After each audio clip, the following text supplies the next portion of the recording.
Hi guys, welcome back to my YouTube channel. I'm Ankit. I'm a June 2020 graduate from VIT University Chennai campus. Currently, I work at ZS Associates. This video is a part of the series called Placement Process Explained. In this series, I've interviewed different people and tried to know how the placement process works at different companies so that you can have an idea of what to expect when you're applying to different companies. You can find the other videos on different companies on my channel. Also, do not forget to subscribe to the channel and also join me on Telegram so that you can get regular updates from my channel. With that, let's begin. Hi, Jayshree. Thank you for Hi. joining me today. So, Hey, thanks for inviting me. yeah. So, how are you, first of all? I'm doing good. How are you? I'm fine too. So, let's directly jump to the point here. So, could you please tell us which college do you belong to, and what was your CGPA, and which company are you placed in? So we can Okay. have a basic overview of what we are getting into. Okay. So I completed my bachelor's in electrical and electronics engineering from VIT Chennai campus, and my CGPA at the time of placements was around 8.9. I would say, yeah, 8.92, something like that. And I was placed in Deloitte USI consulting profile. Okay, okay, that's awesome. So, what was the profile? If you could go more into detail, and what does your day-to-day work seem like? Okay. So first of all, I would like to give a small introduction about what all profiles does Deloitte come to if it comes to your college. So in our college, it came for basically USI consulting profile. Then there was a advisory profile, an audit profile, and there was an enabling areas profile. Now, under Okay, each profile, there were different roles. For example, under consulting profile, there was this business tech analyst role. So I had applied for business tech analyst role, and currently I'm a BTA. It's been 1 year now. So uh, talking about what my day-to-day job looks like. So I am right now in quality engineering. So basically, the BTA, the consulting profile, also contains various portfolios, various offerings, various market offerings, and then capabilities. So that is like a bit deep dive diversification of what consulting looks like. But right now, like talking about what work I do, I am a quality engineer, so I'm a tester basically.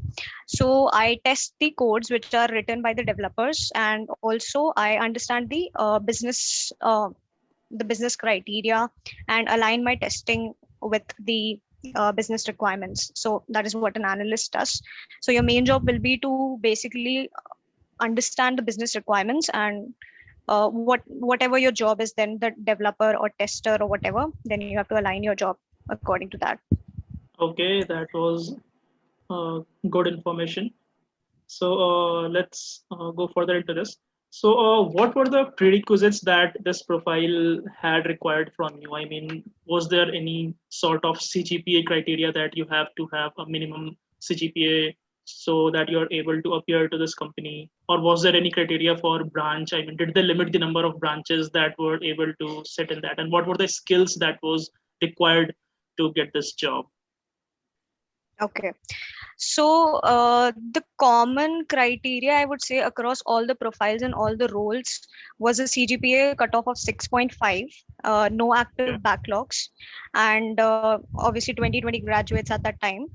The only thing I felt that was changing across roles were the fields that were allowed to sit for that particular profile. For example, BTA was allowed for electronics and telecommunication. Then there was computer science, information technology, and for other roles, similarly the fields were changing. So for I think for Okay, so for advisory your role, profile, if you could go into that, what were the okay. branches that were eligible for your profile particularly?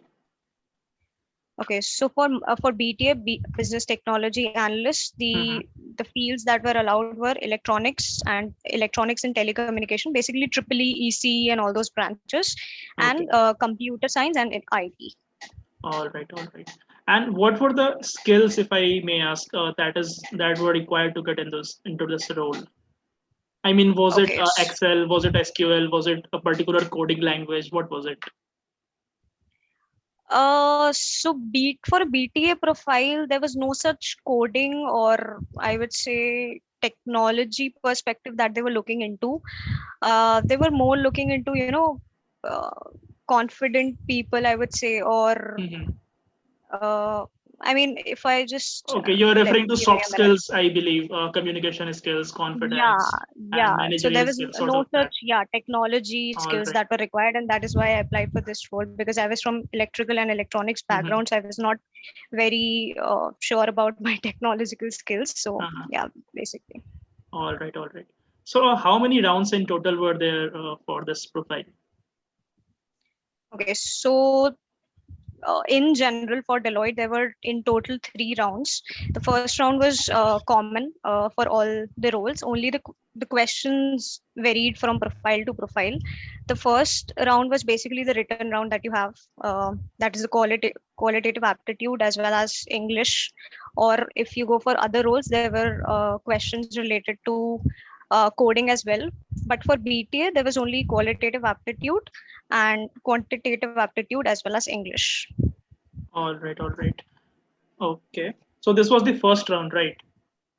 Yeah, So, this was the what were first the round. rounds that followed it? Yeah, I would also like to mention that the questions were, I mean, the difficulty level of questions was easy to moderate. They were not very high level questions. Mm-hmm. Uh, Again, it depends on person to person. Like if you go for English, there were some tricky questions that you needed to analyze well. So Mm-hmm. I think, yeah, that was a part that they were looking in when they took that test. Mm-hmm. Then uh, for other profiles, there were coding questions as well, but for BTA, there were only these two things. All Then the right. second round was for BTA. It was a jam session, which is just a minute. So Okay. there were chits in a bowl basically, and you had to pick up a chit, and whatever topic comes in, you have to basically speak on that topic for 1 minute, and you get 30 seconds to think on that Oh, topic. okay, that sounds interesting. So, what were the topics like, if you could remember anything? I would say the topics were basically technology related, or maybe you can say current affairs also, because Okay. at that time blockchain and cryptocurrency and everything was very much, the talk of the town, I would say. Mm-hmm. Then the topic that I got was online games, boon or bane. But Okay. yeah, there were topics. I mean, easy topics only, but yeah, you need to have some information regarding those topics. And I mean, I would like to give a tip regarding jam sessions that uh, basically the interviewer, what he tests is how confident you are when you are, speaking for that 1 minute. Um, you should not stutter, you should not pause, or you should basically the 30 seconds that are given to you, you should think well, make a structure of what you need to speak. And Yeah, even if your content is not that good, it should be just relevant to the topic. And yeah, you should not, take a pause, or you should speak confidently basically. So that is All all right. what they're looking for. Okay, so this was the second round. So, Yeah. was any round followed by this also? Third Yeah. round? So Okay. after Yeah. So after getting shortlisted from the second round, basically there was Mm-hmm. a third round, which was the interview round. Okay. Uh, okay. Talking about the second round, also it varied from profiles to profiles. For BTA profile, it was a jam session, but I think for risk and advisory, it was a GD, that is a group discussion. So they were given a situation and they had to discuss on that situation. Okay. So yeah, for BTA, it was a jam. Then third round was common across all the profiles, which is an interview. It is basically 15 to 20 minutes interview. And again, I personally feel that for consulting kind of jobs, what they look for is how confident you are. So first of all, your resume should be about what you know. Please do not write anything that, just for the sake of Mm-hmm. looking good, you write something into your resume, and if they ask anything about that, you're not able to answer. That should not be the case. So the interviewer basically asks what is written in your resume. If you write that you know Java or whatever technical skills, he'll ask you about that. Projects also, I would say that if you have 10 projects in your BTech career, just write, I would say, 3 to 4 projects which you are very confident about. Okay, so that you can answer all the questions that the interviewer is asking. Um, And if you don't know any answer, don't try to make up answers. Just say that I don't know this answer. So it's acceptable that you say this for one or two questions that he asked. But if you say this for like all of the questions, that obviously it will put up a negative image. But yeah, just straight up say that I don't know this answer. Also, for consulting kind of jobs, it's very important. The extracurricular activities that you do in your college are very important. So yeah, do mention those in your resume, and make sure that your resume does not exceed 1 page limit, until and unless you've done some extraordinary things in college. So I was not an extraordinary student. So yeah, do limit your resume to just 1 page, and make it very easy to read. uh yeah, that's all about resume. okay, okay, that was a very detailed answer. So how many interviewers were there in your interview room? I think there were 4 to 5 panels, but in each panel there was just one interviewer. Oh, So you go and you'll have only one interviewer asking you questions. And again, you need to speak very confidently, even if you're telling no matter what, if you even if you're lying, just be confident about it. That's it. all right. I think you covered all the points that are relevant for this placement process. Is there anything else that you would like to add that you think would be useful for our viewers? I mean, anything regarding college life which they can do from even first or second year that can be ultimately helpful for their placement process, or even after the placement process, after they get into Deloitte, anything from your side? So regarding the placement, I would say that prepare for the jobs that you really want to do in your life. If you're really interested in core jobs, then prepare for core jobs, like for example, mechanical or electrical related jobs. If you want to go in IT sectors, prepare accordingly. Do not prepare just for the sake of placement, just for the sake of getting the job, because after you get placed, it is very tough to continue that job if you're not interested in that particular sector. So I was from electrical background, but I knew that I could not work in a core company. So in during I mean before my placements or whatever, I started preparing only for IT companies, and I did not touch electrical part at all. Yeah, do your online research also, like what kind every year basically the pattern of questions or whatever keeps changing, and you'll be able to find all this information online very easily. So I found this one very helpful site, I would say, which is Prep Insta. You can Okay. use this site to get an idea about how the first round will be. So uh, I mean, whatever was mentioned at that point of time, I found that yeah, it was very similar to what actually came in. So, and RS Agrawal is a must for preparing for your placements. It helps basically for all the companies for the first round. Uh, it will definitely help you. And yeah, that's it. Just be confident. Load mat lo. Just keep on giving your best. You will definitely get placed. Do, do not take tension, and just keep on preparing. Okay, so one last question. So if you can remember, how many students appeared for the first round, and then how many of them were shortlisted for the second round, and then third round, and how many of them finally made it into Deloitte? Across all the profiles or only your profile, whatever you can remember, a rough number would be fine. A rough Okay, so I approximation you can do. think, yeah, I think mechanical and civil fields were not allowed Okay. for the placement. So it was basically your CSIT, electrical, electronics, telecommunication, all these.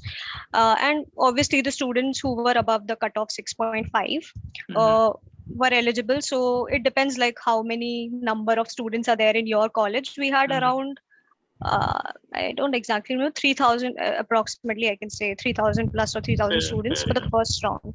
Okay. Okay, then first round shortlisting, I mean, I think I don't forgotten that. exactly, It's totally fine. So how many of them yeah, finally made it into the company? approximate number if you For remember. BTA profile, they choose. I mean, they select. I would say more students rather than other profiles. So for BTA, approximately from our college, I would say 70 to 80 students were selected from 2020 batch.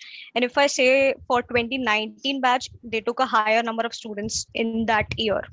Okay. So, and risk and advisory and all other, they're a bit less students that they select, maybe 25 to 30 students when it comes to our college, that is VIT, but it again varies from college to college. Sure. All right, Jayshree. I think you covered all the points, and the viewers will definitely find it very useful. So thank you for sparing time and joining us. That's it from my side. Thank you, Ankit. Thank you for making such videos. I would say that it would be really helpful for all the people that are sitting for placements, and do make such videos for other companies, other roles in Deloitte as well. So that could help other students a lot, I would say. Sure. I'm looking forward to taking this initiative. I'm not looking forward to stopping this in between. So let's see how many students Yeah. can we reach. Yeah. And All all right. the best to the students who are sitting for placements this season from both of us. Thank you. Okay. Thank you. I hope you found the video useful. Do subscribe to the channel and join me on Telegram to not miss any updates. Thank you.